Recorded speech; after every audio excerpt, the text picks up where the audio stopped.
ఏకాంత ప్రార్థనలో దేవుని శక్తి ఉంటుంది. నువ్వు ఏకాంతంగా ఒక సమయము ఒక స్థలము ప్రత్యేకించుకొని ప్రార్థించినప్పుడు దేవుని శక్తిని నువ్వు పొందుకుంటావు. ఇప్పుడు మీరు చూస్తున్న ఈ కొండ దైవజనుడైన, మనందరికీ తెలిసే ఉంటుంది, తెలుగు రాష్ట్రాల్లో బహుబలంగా మన ముందున్న తరంలో వాడబడిన వ్యక్తి దైవజనుడైన సురేష్ అయ్య గారు, రామగుండం. అవునా, బహుబలంగా వాడబడ్డ వ్యక్తి. ఆ వ్యక్తి తన పరిచర్య, తన పిలుపును ఎక్కడ తెలుసుకున్నాడు, ఎక్కడ కన్ఫర్మ్ చేసుకున్నాడంటే ఇప్పుడు మీరు చూస్తున్న ఈ కొండ మీదనే.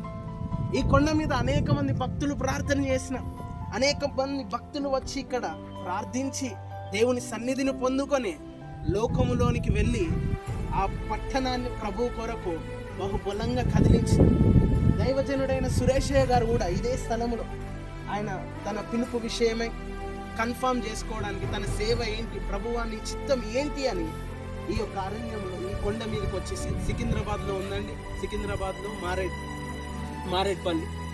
మారేడ్పల్లిలో ఇది ఉంటుంది.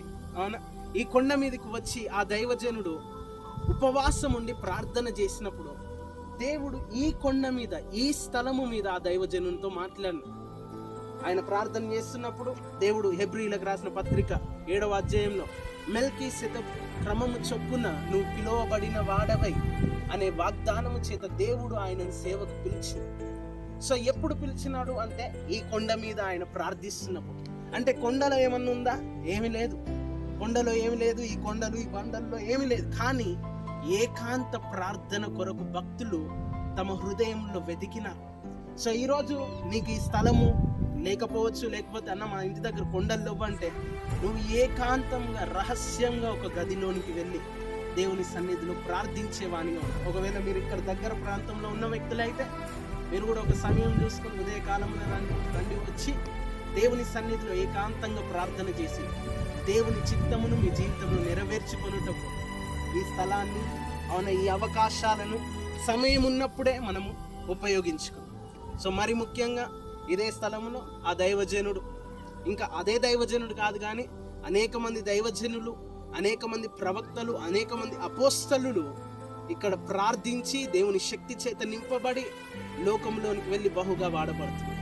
సో దేవుడు మిమ్మల్ని కూడా ఏకాంత ప్రార్థనలోనికి తీసుకొని వెళ్ళి మిమ్మల్ని కూడా దేవుడు శక్తివంతమైన ఆత్మతో నింపి తన సేవలో వాడుకొనుగాక. సో కొండలో ఏమి లేదు, ఈ స్థలములో ఏమి లేదు, నీవు దేవునితో ఏకాంతంగా గడిపే ఆ సమయంలోని సమస్తం ఉంది. ఒకవేళ మీకు దగ్గరగా ఉంటే అరణ్యంలోనికి వెళ్ళండి. ఎందుకంటే అరణ్యంలో మిమ్మల్ని ఎవరు డిస్టర్బ్ చేయరు, ఎవరు మీకు ఫోన్ చేయరు, మీకు ఇంటర్నెట్ సిగ్నల్ ఉండదు. మీ యొక్క కను దృష్టి, మీ యొక్క దృష్టి అంతా దేవుని మీద ఉంటుంది. కాబట్టి కొండ ప్రార్థనలోనికి, అరణ్యంలోనికి వెళ్తే ఇంకా మంచిది. So God bless you. దేవుడు తన చిత్తానుసారంగా మీకు ప్రేరేపణ పుట్టించి ఏకాంతమైన ప్రార్థనలోనికి మిమ్మల్ని నడిపించినది.